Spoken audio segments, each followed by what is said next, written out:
ज्ञान विज्ञान के अंदर गृह निर्माण योजना के तत्व के बारे में बताऊंगी कि गृह निर्माण करने से पहले हमें योजना बनानी पड़ती है और उस योजना के अंदर कुछ तत्व होते हैं जिनको हमें ध्यान में रखना आवश्यक होता है। तो इन योजना के तत्वों में सबसे पहला है हमारा स्थान का चयन, यानी कि आप अगर घर बनवा रहे हैं तो कहाँ पर बनवाएंगे, किस स्थान पर बनवाएंगे, ऐसे कौन सा स्थान है जहाँ पर आपको घर बनवाना चाहिए। तो स्थान के चयन के लिए सबसे पहले हम ध्यान रखते हैं कि जो हमारा भवन बने वो ऊंची भूमि पर बने, अर्थात नीचे भूमि पर या तलहटी क्षेत्र में या नदी के क्षेत्र में या समुद्र तल के किनारे आसपास के क्षेत्रों में, यानी कि ऊंचे स्थान पर बने। ऐसा स्थान पर ना बने जहाँ पर वर्षा का जल या बाढ़ का पानी या जब पानी बरसता है या वर्षा ऋतु होती है तब पानी आ जाए। तो हमें ऐसे स्थान पर घर बनवाना चाहिए जहाँ पर भूमि ऊंची हो, ऊंचे स्थान पर घर बनवाना चाहिए। अब दूसरा हम ऐसे घर बनवाएं कि जहाँ पर हमें ऐसे स्थान बनवाएं कि वहाँ सूर्य की रोशनी पर्याप्त मात्रा में आए, हवा पर्याप्त मात्रा में आए। ऐसे स्थान पर नहीं बनवाना चाहिए कि बड़े बड़े ऊंची ऊंची बिल्डिंग हो और वहाँ पर सूर्य का प्रकाश हो, हवा या आपका कमरे में उचित संवादन ना हो सके। तो ऐसे हमें घर बनवाना चाहिए जहाँ से ये घर हमारा तीन ओर से खुला होना चाहिए। नेक्स्ट है बरसाती जल का जो बहाव होता है वो उस रास्ते में नहीं बनवाना चाहिए कि अगर जैसे गली है और बीच में हमने घर बनवा लिया तो ऐसे स्थान पर घर नहीं बनवाना चाहिए, क्योंकि इसके साथ क्या होता है, अगर मकान में पानी आएगा तो मकान की नींव जो है वो कमजोर होगी और मकान में सीलन आने से वो कमजोर होगा और उसकी दृढ़ता कम होगी। नेक्स्ट है भूखंड के आसपास, यानी कि जहाँ हम घर बनवा रहे हैं वहाँ पर गड्ढा, गंदा नाला, पशुशाला, कसाई घर, तालाब इत्यादि नहीं होने चाहिए। अगर ऐसे ये सारी चीज़ें होंगी तो वहाँ से दुर्गंध निकलती है, दुर्गंध से बैक्टीरिया आते हैं और बैक्टीरिया से हमें अनेकों प्रकार की बीमारियाँ हो जाती। तो ऐसे घर में हमें ऐसी जगह पर घर नहीं बनवाना चाहिए जहाँ पर गंदी वस्तुएं या गंदे स्थान पर नहीं बनवाना चाहिए। भवन निर्माण हमें घनी आबादी से थोड़ा दूर होना चाहिए। अगर घनी आबादी में होगा तो क्या होगा, वहाँ पर शोर बहुत आएगा और शांति भी भंग होती है हमारे घर की। तो इससे हमें घर ऐसा बनवाना चाहिए कि जहाँ पर दूर भी हो, यानी घनी आबादी से 1-2-3 किलोमीटर दूर होने चाहिए और शांत क्षेत्र में घर बनवाना चाहिए। मकान ऐसी जगह बनवाएं जहाँ पर ईंट का भट्टा, कचरा ये सारी चीज़ें नहीं होनी चाहिए, प्रदूषण से हमें बचना चाहिए। और भवन निर्माण करते समय ये भी ध्यान में रखना चाहिए कि हमारा जो स्कूल है, कॉलेज है, हॉस्पिटल है, ये ज़्यादा दूर ना हो, पार्क ज़्यादा दूर ना हो, ये आसपास ही हो जिससे हमें आने जाने में, वहाँ तक पहुँचने में सुविधा हो सके। हमारा कार्यालय पास में होना चाहिए। अब नेक्स्ट है हमारा भूखंड ऐसे स्थान पर होना चाहिए, यानी कि हमें ज़मीन ऐसे स्थान पर बनवाना चाहिए हमें घर कि जहाँ से मैंने भी बताया आपको कि स्कूल, कॉलेज, अस्पताल, बैंक ये सारी चीज़ें पास में होनी चाहिए जिससे हमें आने जाने में दुविधा ना हो। और हमें भूखंड ऐसे स्थान पर लेना चाहिए जहाँ वो मेन रोड से या परिवहन के यातायात के साधनों से ज़्यादा दूर ना हो, यानी कि जुड़ा हुआ हो। अगर जुड़ा हुआ होगा तो हमें आसानी से हमें वाहन मिल जाएंगे। नेक्स्ट है हमारा, ये हमें देखते हैं स्थान का चयन कैसा होना चाहिए, ठीक है। अब नेक्स्ट है हमारा भूमि का चयन। तो सबसे पहले प्रश्न ये आता है कि किस प्रकार की भूमि होनी चाहिए। तो यहाँ पर अनेक प्रकार की भूमि बताई गई है, जैसे चिकनी भूमि है, रेतीली भूमि, कंकरीली पथरीली भूमि है, भराव भूमि है, बनाई गई भूमि, चूने है एवं मैग्नीशियम वाली भूमि। तो चिकनी भूमि में क्या होगा, अगर मकान चिकनी भूमि में बना होगा तो चिकनी भूमि में पानी अवशोषण की क्षमता ज़्यादा होती है। अगर ऐसी जगह पर हम घर बनवा लें तो पानी का जो बरसात का पानी आता है वो घर में अवशोषित हो जाएगा और जमीन में अवशोषित हो जाएगा और उसकी नींव कमजोर होगी और दीवारें कमजोर होंगी, जिससे हमारा घर कमजोर हो जाएगा और उसमें सीलन आएगा, उसमें दरारें आने शुरू हो जाएंगी। तो चिकनी मिट्टी में हमें घर नहीं बनवाना चाहिए। चिकनी मिट्टी घर बनवाने के लिए उपयुक्त नहीं होती क्योंकि इसमें जल को सोखने की क्षमता अधिक होती है। तो ऐसी जगह हमें घर नहीं बनवाना चाहिए। अगर जहाँ पर सीलन होगी वहाँ पर मक्खी मच्छर कीटाणु अन्य प्रकार के कीड़े मकोड़े भी होंगे। तो ये जो चिकनी भूमि है ये घर बनवाने के लिए उपयुक्त नहीं होती है। नेक्स्ट है रेतीली भूमि। रेतीली भूमि घर बनवाने के लिए उचित मानी गई है, क्योंकि रेत का गुण क्या होता है कि रेत में अगर पानी डालें तो वो नीचे चला जाता है, रेत अवशोषित नहीं करती है जल को। तो ऐसी भूमि जो होती है वो घर बनवाने के लिए सर्वाधिक उपयुक्त होती है। इसमें सीलन में नहीं आती, क्योंकि अगर जल जो है वो रेत में अंदर नहीं बैठ रहा है, तो जब रेत में अंदर नहीं बैठेगा तो हमारे घर में सीलन में नहीं आएगी और कीड़े मकोड़े भी नहीं होंगे, जिससे हमें अन्य बीमारियों से हमें रक्षा भी हो जाती है। ऐसी भूमि में हमें घर बनवाना आवश्यक होता है। कंकरीली व पथरीली भूमि। कंकरीली व पथरीली भूमि में भी हम घर बनवा सकते हैं, क्योंकि ऐसी भूमि में पानी जो है वो ऊपर से बहकर निकल जाता है, ज़्यादा तह तक नहीं जाता है। तो जो जगह पथरीली भूमि है तो ऊपर पानी निकल गया, अंदर नहीं बैठता, ज़्यादा 1 फीट तक अंदर बैठता है, इससे ज़्यादा अंदर नहीं बैठता है। और चिकनी भूमि में क्या होता है कि पानी अंदर तक घुस जाता है। जैसे आप कभी चिकनी भूमि में ऐसी जगह जाए जैसे दलदल होता है, तो दलदल में पानी हमेशा बना रहता है, और पथरीली भूमि में पानी हमेशा हट जाता है। ऐसी भूमि हमें होनी चाहिए जहाँ पर कंकरीली और पथरीली भूमि में हमें घर बनवाना चाहिए। इन चट्टानों को ये जो सीमेंट है या कंक्रीट से भरी हुई भूमि, इससे भरा देना चाहिए पथरीली भूमि को। उसके बाद हमें घर बनवाना चाहिए, जिससे उसमें जल का जमाव नहीं हो पाता है। और ऐसी भूमि में नींव जो है वो गहरी खोदनी चाहिए। नेक्स्ट है हमारा भराव भूमि या बनाई गई भूमि। भराव भूमि अर्थात जैसे कोई प्लॉट पड़ा हुआ है और प्लॉट में हमने वो भरा हुआ है, बार-बार भर रहा है, तो ऐसी भूमि को हमें पहले साफ कर लेनी चाहिए।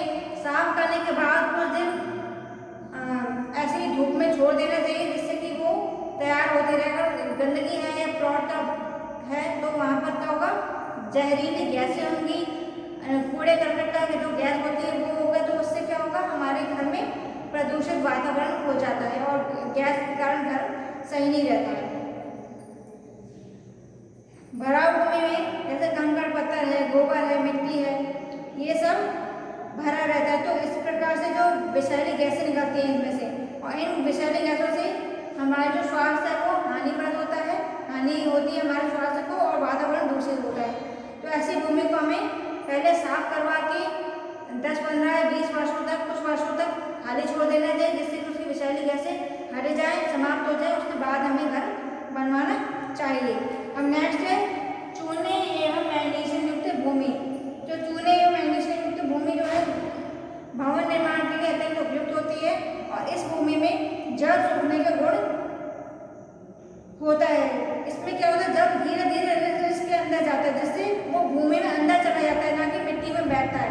तो भूमि के अंदर जाता है तो और उससे क्या होगा, सीलन भी नहीं आएगी और भवन मजबूत बना रहता है। अब नेक्स्ट हमारा हमने स्थान का चयन देख लिया, भूमि का चयन देख लिया कि कैसी भूमि होनी चाहिए, स्थान कैसे होना चाहिए। अब नेक्स्ट हमारा आमुख दिशा विन्यास। आमुख दिशा विन्यास में हम इसे अंग्रेजी में क्या कहते हैं, ओरिएंटेशन, यानी कि हमारा घर किस दिशा में होना चाहिए, खिड़की दरवाजे किस दिशा में होना चाहिए। तो ओरिएंटेशन का शाब्दिक अर्थ क्या होता है, शाब्दिक अर्थ है आकाश के पूर्वी भाग की स्थिति। तो यहाँ पर भवन निर्माण के लिए ये ओरिएंटेशन हमारा पर्याप्त है, इसकी जानकारी हमें होनी चाहिए। और इसमें भवन के मुख्य द्वार, दरवाजे, खिड़कियाँ ये सही दिशा में होने चाहिए। दिशा विन्यास के लिए भवन के कक्ष की स्थिति कैसी होनी चाहिए, इसकी व्यवस्था करनी चाहिए। और सूर्य का प्रकाश, हवा, धूप, वर्षा इत्यादि सही प्रकार से हमारे कमरे में आने चाहिए। भवन निर्माण करते समय कुछ ध्यान में रखने योग्य जो बातें हैं कि जो हमारा दरवाजा है, खिड़की किस दिशा में होना चाहिए, इस पर देख लेते हैं।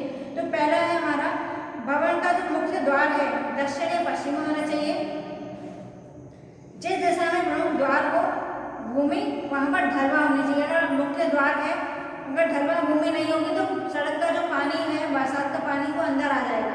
तो ऐसी जगह हमें दिशा ऐसा होना चाहिए जहाँ पर अगर मुख्य द्वार है वो ढलवा भूमि होनी चाहिए, उत्तर पश्चिम में होनी चाहिए और ढलवा होनी चाहिए। नेक्स्ट है दिन के समय जो कक्ष की स्थिति है, यानी कि हम जहाँ पर दिन के समय काम करते हैं उन कक्ष की स्थिति हमेशा उत्तर पूर्व की ओर होनी चाहिए।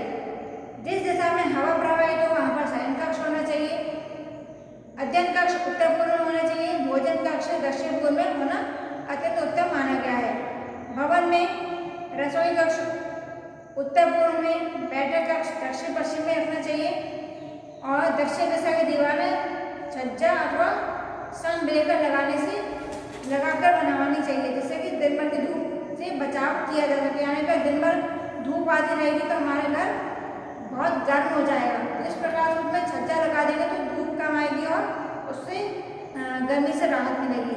नेक्स्ट हमारा भवन की बनावट, यानी कि भवन में कैसे कैसे बनावट होनी चाहिए। तो पहला भवन का बाहरी खुला स्थान, यानी कि अगर हम भवन बनवा रहे हैं तो उसमें थोड़ा स्थान छोड़ देना चाहिए। जैसे कि अगर चौकोर भूमि है, जैसे कि ये भूमि है, तो हमें घर बनवाना है वो इस तरह से बनाना चाहिए। अगर ये यहाँ पर प्रवेश द्वार है तो यहाँ पर अगर प्रवेश द्वार है तो यहाँ पर आगे 8 से 10 से 12 फीट जगह छोड़नी चाहिए और पीछे की तरफ 8 से 10 फीट जगह छोड़नी चाहिए। यानी कि खुला स्थान हम किसे कहते हैं, तो ये भूमि है और यहाँ पर हमने इतने एरिया में हमें घर बनवाना है तो आगे पीछे और हमें जगह छोड़ देनी चाहिए, जिससे कि क्या होगा, हवा का संवादन उचित रहेगा, हवा उचित मात्रा में आती रहेगी। ये हमारा बाहरी खुला स्थान, ये हो गया हमारा बाहरी खुला स्थान। भूखंड 60 फीट लंबा और 60 फीट चौड़ा हो तो उसमें 10 से 12 फीट, मैंने कहा आपको 10 से 12 फीट आगे छोड़ना है, 8 से 10 फीट पीछे की तरफ छोड़ना है। अब नेक्स्ट हमारा नींव। भवन के निर्माण में नींव का बहुत इंपॉर्टेंट रोल होता है। अगर नींव मजबूत होगी तभी हमारा घर मजबूत बनेगा, तभी मजबूत होगा। और भवन की जब मजबूती है उसके लिए नींव अगर कमजोर होगी तो भवन भी कमजोर हो जाएगा। नींव बनवाने में, अब नींव किससे बनवाई जाती है, लोहा, कंक्रीट, पत्थर, चूना, ये सभी नींव बनवाने काम में आते हैं और नींव इनसे मजबूत बनती है। नींव की दीवार जो है वो 4 से 6 फीट ऊंची होनी चाहिए और चौड़ाई जो है वो 4 से 5 गुना होनी चाहिए। इस प्रकार से जो नींव बनती है वो उसमें सीलन नहीं आती है, ठीक है, और नींव में जल रिसाव भी नहीं होता है। आजकल जो बहुमंजिली इमारतें होती हैं उनमें, बहुमंजिली इमारतों में क्या होता है कि मोटे मोटे जो हथौड़े जैसी, यानी कि बाहर की दीवार जो है वो कम ऊंचाई की होगी, है ना। जैसे नींव हो गया हमारा मंच, नींव हमने देख लिया कि मोटी अच्छी से होनी चाहिए, 4 से 6 फीट गहरी होनी चाहिए। नेक्स्ट हमारा मंच, इसे हम क्या कहते हैं, जैसे भवन है हमारा, ये भवन है तो आगे क्या होगा, यहाँ पर थोड़ा ऊंचा स्थान होना चाहिए प्रवेश द्वार के आगे। ये मान लो प्रवेश द्वार है, यहाँ पर मंच होना चाहिए, यानी थोड़ा ऊंचा स्थान होना चाहिए, जिससे कि हमारे घर में सड़क का पानी नहीं आए, वर्षा का जल प्रवेश न कर पाए और ढलान को उचित अवस्था में होने चाहिए। और यहाँ पर 4 से 5 फीट ऊपर हम कर सकते हैं, तो हमारा भवन सड़क से हम जो मकान बनवाएं वो 4 से 5 फीट ऊपर बनवाएं, तो जिससे क्या होगा, सड़क जब बार बनती रहती है तो उसका स्तर ऊंचा हो जाता है। और इससे अगर हम सड़क और घर को समान स्तर बनवा देते हैं तो समान स्तर बनने से क्या होगा कि जो हमारा घर है वो नीचे रह जाएगा और सड़क ऊंची हो जाएगी। इसलिए हमें घर को 4 से 5 फीट ऊंचा बनवाना चाहिए, जिसे हम क्या कहते हैं, मंच कहते हैं। जो आगे का ऊंचा स्थान होता है उसे हम मंच कहते हैं। अब नेक्स्ट है दीवारें। दीवारें दो प्रकार से होती है, बाहरी दीवार और आंतरिक दीवार। बाहरी दीवार जो, जैसे मान लो ये जो दीवार है, ये जो दीवार है ये क्या कहलाएगी, बाहरी दीवार कहलाएगी। ये हमारी बाहरी दीवार है। और अंदर की जो दीवार है, हमारे घर के अंदर कमरों को विभाजित करती है, वो क्या कहलाती है, आंतरिक दीवार कहलाती है। तो बाहरी दीवार क्या है, बाहर देने वाली दीवार भी हम कह सकते हैं, क्योंकि यहाँ पर क्या होते हैं, खंभे बने होते हैं, इस तरह से खंभे बने होते हैं, तो इन्हीं पर हमारा जो छत है उनकी भार रहता है। इसे हम क्या कहते हैं, अंदर बाहरी दीवार है, भार देने वाली दीवार भी कहते हैं, क्योंकि पूरे घर का जो भार होता है वो बाहरी दीवार पर होता है। अब ये जो बाहरी दीवार है इसकी चौड़ाई 1 फीट होनी चाहिए या 1 फीट से थोड़ी ज़्यादा ही होनी चाहिए, और इस पर पूरा छत का वजन लगा रहता है। ये दीवारें 9 और 1 फीट तक हो सकती है। अब है आंतरिक दीवार। आंतरिक दीवार अर्थात जो दीवार घर हमारे जो अलग अलग कमरे हैं, कक्ष हैं, उनको विभाजित कर दी, जिसे हम क्या कहते हैं, आंतरिक दीवार कहते हैं। आंतरिक दीवार क्या है, 5 से 6 इंच मोटी होती है। इस पर छत है उस पर छत का भार नहीं डाला जाता, अंदर दीवार पर छत का भार नहीं डाला जाता है, छत का भार बाहरी दीवार पर डाला जाता है। और ये जो अंदर दीवार होती है एक कमरे से दूसरे कमरे को अलग करती है, यानी कि पार्टीशन करती है। दीवार जो है हमारी दीवार ईंटों से बनाई जाती है, सीमेंट से बनाई जाती है और बालू बोर्ड के चूने से बनाई जाती है। अब नेक्स्ट है हमारा छत। छत की भूमिका बहुत इंपॉर्टेंट होती है। छत किसी भी घर के लिए अत्यंत आवश्यक तत्व है। और छत क्या है, ढलानदार और विशेष प्रकार की होनी चाहिए। अगर छत जैसे चौकोर हो गया, जैसे पहाड़ों पर हम जाते हैं तो घर कैसे देखते हैं, वो ढलानदार घर होते हैं, यानी कि अगर पानी बरसता है तो वो नीचे निकल जाता है। अगर शहरों में क्या देखते हैं कि छतों पर पानी भर जाता है, अगर एक जैसी होती है चौकोर होती है तो उनमें छतों में पानी भर जाता है। छत किससे बनाई जाती है, लकड़ी की, सीमेंट की, कंक्रीट की, घास फूस की, गटर की, टिन, खपड़े, इन सभी तत्वों की जो है छत बनवाई जाती है। और जिसमें सबसे अच्छी छत रहती है सीमेंट और कंक्रीट की। बाकी जो छत होती है वो अपनी आर्थिक परिस्थिति के अनुसार भी हम बनवा सकते हैं। नेक्स्ट है हमारा फर्श। इसी के अंदर फर्श कैसे होने चाहिए। फर्श भरी हुई जैसे ईंटें और सीमेंट से पहले हम भरत करवाते हैं, उसके बाद हम गांव में क्या होता है, गोबर से मिट्टी से लीप देते हैं। किंतु शहर में क्या होता है, शहर में जो फर्श है वो संगमरमर की, टाइल्स की, लकड़ी की और कोटे स्टोन की बनवाई जाती है, जिन पर ये फर्श महंगी होती है किंतु खराब नहीं होते। गांव के फर्श क्या होते हैं, बार बार हम कोई कार्य करते हैं, वर्षा के दिन में हट जाती है, खराब हो जाती है। किंतु शहर की जो फर्श होती है, टाइल्स है, संगमरमर है, ये सब खराब नहीं होते हैं। अब नेक्स्ट है हमारा सीढ़ी। छत पर जाने के लिए दूसरे तीसरे मंजिल के लिए सबसे इम्पोर्टेंट क्या है, सीढ़ियाँ। सीढ़ियाँ आवश्यक होती हैं और सीढ़ियों को क्या होना, भवन के मध्य में होना चाहिए, ना कि कॉर्नर में। अब भवन के मध्य में होगा तो दोनों में जुड़ा रहेगा।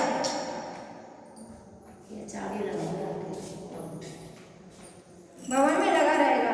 और उसके बाद क्या है, सीढ़ी का निर्माण इस तरह से होना चाहिए। ढलुआ सीढ़ी चढ़ने में उपयुक्त रहती है और घरों के लिए घुमावदार सीढ़ी का निर्माण करना चाहिए। अब नेक्स्ट दरवाजे और खिड़कियाँ। दरवाजे खिड़कियों में क्या है, ताज़ी हवा आने के लिए सही व्यवस्था होनी चाहिए। ताज़ी हवा अगर घर में आएगी तभी हमारा घर अच्छा रहेगा। और आजकल क्या होता है, जो खिड़की दरवाजे होते हैं वो लोहे के और लकड़ी के भी बनवाए जाते हैं। तो इस प्रकार से हमें देखना चाहिए कि खिड़की, दरवाजे, छत, फर्श में किस प्रकार से बनवाएं कि वो उचित हो और हमारे घर के लिए उपयोगी हो। नेक्स्ट हमारा समुचित संवातन, यानी कि हमें घर ऐसा बनवाना चाहिए, उचित दिशा में बनवाना, जिसकी हवा, वर्षा का जल या हमारा सूर्य का प्रकाश उचित मात्रा में आ सके। यह हमारा समुचित संवातन। जैसे इसमें भी कुछ बिंदु हैं ध्यान में रखने हो, जैसे कि संरक्षित खिड़कियाँ और रोशनदान ये बाहर की ओर खोलने चाहिए, अंदर की ओर नहीं खोलने चाहिए। भवन में पर्याप्त मात्रा में खिड़की दरवाजे होने चाहिए, कक्ष में खिड़की दरवाजे होने चाहिए, रसोई घर के चिमनी की व्यवस्था होनी चाहिए और रोशनदान बाहर की ओर होना चाहिए। जैसे कि जो हमारा घर की जो गैसें हैं वो बाहर की तरफ निकल सके, जो हमारा शौचालय की जो गैस होती है वो बाहर की निकले और किचन बाहर की तरफ निकले। उस तरह से हमें उचित वायु के आवागमन के लिए आवश्यक हो जाता है कि हम उसको उसी प्रकार से व्यवस्था करके चलें। अब है जल की व्यवस्था। मानव के घर के बनवाने के लिए सबसे इम्पोर्टेंट क्या होता है, जल। अगर जल ही नहीं है, घर की व्यवस्था में जल का इम्पोर्टेंट महत्व होता है। जल की व्यवस्था ही नहीं करती है तो ऐसा घर कोई आवश्यक मतलब तत्व नहीं रखता है। जल सबसे ज़्यादा इम्पोर्टेंट है। अगर किसी भी घर को बनवाना है तो जल की आवश्यकता होती है और जल पीने के लिए भी आवश्यक होता है। तो इस वजह से सबसे पहले हमें जल की आवश्यकता होती है और जल के भवन के निर्माण के लिए हमें जल की व्यवस्था सबसे पहले करनी चाहिए। अब जल की व्यवस्था किस प्रकार से कर सकते हैं, कुआं है, नलकूप है, इस तरह से हम जल की व्यवस्था कर सकते हैं। किंतु गाँव में कुआं, तालाब, नदी के जल का प्रयोग किया जाता है जो कि अशुद्ध व दूषित होता है। कुएं का जल स्वच्छ होता है और ठंडा और शुद्ध होता है, तो हमें कुएं का जल का प्रयोग करना चाहिए। या आसपास हमें कैसे भी प्रयोग कर सकते हैं, जैसे शहरों में सभा लगाई जाती है, मोटर लगाई जाती है, तो अलग अलग क्षेत्रों में अलग अलग व्यवस्था हम जल की कर सकते हैं। अब नेक्स्ट है विद्युत व्यवस्था। सबसे पहले के लिए हम दिया जलाते थे या हमारा मोमबत्ती जलाते थे, किंतु आज के समय में प्रकाश की उचित व्यवस्था है, बल्ब का निर्माण हो चुका है। तो इस प्रकार से अगर विद्युत की व्यवस्था हमें सबसे पहले करनी चाहिए घर के अंदर कि विद्युत की लाइन बिछी होनी चाहिए। आजकल गैस की पाइपलाइन भी बिछी होती है, तो हमें सबसे पहले ये देखना चाहिए कि हमारे जो हम घर ले रहे हैं उसमें जल की व्यवस्था हो, विद्युत की व्यवस्था हो, जल के निकास की व्यवस्था हो, ये सभी व्यवस्था होनी चाहिए, तभी हम उससे हमें राहत मिल सकती है। जैसे विद्युत है तो इससे क्या होता है, समय, शक्ति और धन की बचत होती है। हम विद्युत से घर में कार्य करने के लिए विभिन्न उपकरण का प्रयोग करते हैं, जैसे कि मिक्सी चलाते हैं, फ्रिज चलाते हैं, वॉशिंग मशीन चलाते हैं, तो इसके लिए विद्युत की आवश्यकता होती है। नेक्स्ट है गंदे जल का निष्कासन। अब जहाँ पर हम घर ले रहे हैं वहाँ पर यह भी महत्वपूर्ण है कि उसमें गंदे जल का निष्कासन किस प्रकार से दिया गया है। अगर गंदे जल का निष्कासन नहीं हो सकता, वहाँ से नहीं है ऐसी व्यवस्था है, तो वहाँ पर क्या होगा, गंदा जल जमा होगा और उससे विभिन्न प्रकार की बीमारियाँ उत्पन्न होती हैं, उससे जो श्वास है वो गिरता है और ऐसे स्थान पर घर नहीं बनवाना चाहिए। तो यहाँ पर अब देखते हैं कि हमने सभी पॉइंट देख लिए। स्थान का चयन, गृह निर्माण योजना के जो तत्व हैं उसमें स्थान का चयन सबसे पहले हमने बताया कि स्थान किस स्थान पर होना चाहिए, भूमि का चयन कैसे भूमि पर हमें घर बनाना चाहिए, अमुक दिशा विन्यास क्या है, भवन की बनावट में क्या क्या चीज़ें भवन के अंदर होनी चाहिए, बाहर में खुला स्थान होना चाहिए, नींव है, मंच है, दीवारें हैं, छाछ वास, इन सभी को ध्यान से बनवाना चाहिए। समुचित संवादन यानी कि वायु का उचित प्रकाश आवागमन हो सके घर के अंदर, सूर्य की रोशनी आ सके, जल की व्यवस्था होनी चाहिए, विद्युत व्यवस्था होनी चाहिए उस स्थान पर जहाँ पर घर बनवा रहे हैं, और गंदे जल का निष्कासन होना चाहिए। ये हमारा यहाँ पर विषय